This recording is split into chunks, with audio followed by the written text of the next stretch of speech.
The language of core values obscures a fundamental deception, that we discover principles rather than construct them, that somewhere beneath layers of socialization waits an authentic self with essential beliefs, a moral compass uncorrupted by context, by convenience, by the need to survive.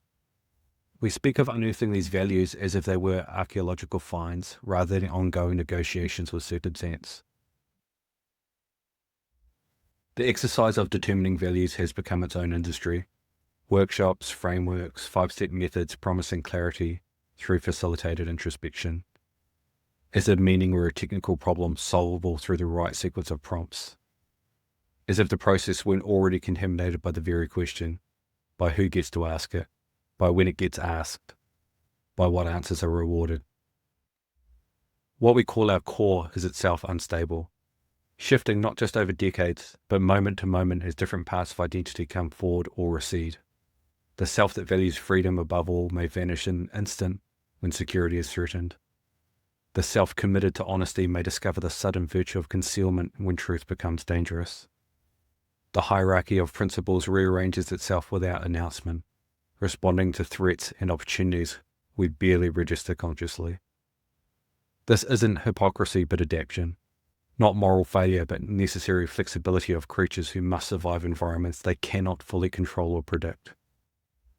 The pretense that our values exist independently of their cost maintains the illusion of moral consistency, allows us to believe our principles determine our actions, rather than emerge from them in retrospect.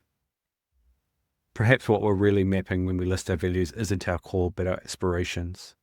Not what fundamentally drives us, but what we wish would drive us more consistently. The selves we're attempting to construct rather than the selves we already are. The principles we want credit for holding even when we fail to embody them.